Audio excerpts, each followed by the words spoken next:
Hammaga assalomu alaykum bolalar. Sizlar bilan Unuknovun 10 ka. Bolalar, bugun YouTube'ni o'zidan 0 dan 100 gacha stream qilishni to'liq o'rgataman. Birinchi o'rinda YouTube kanaliga kira olamiz. YouTube'ga kirgandan so'ng obunachilar soni, bolalar, obunachilar soni 50 dan ko'p bo'lishi shart.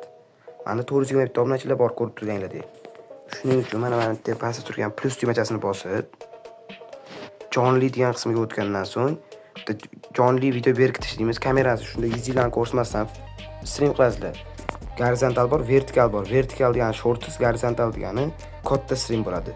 Men shorts qilmoqchiman, o'shaning uchun vertikal qo'yib olaman va qalamchani bosaman. Bu yerda qalamchani bosgandan so'ng tepada qalamchani bossanglar eskiz yuklash degan so'z chiqadi. Bitta videoni olasizlar va kirasizlar. Bu yerga endi streaminglarning nomi. Masalan, Pubik Mobile Stream.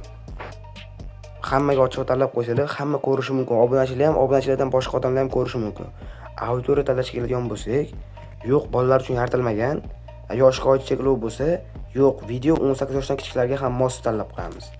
Chiqqandan so'ng tavsif kiritishga Telegramlarni silkasini yoki boshqa narsalarni qo'yib qo'yishinglar mumkin.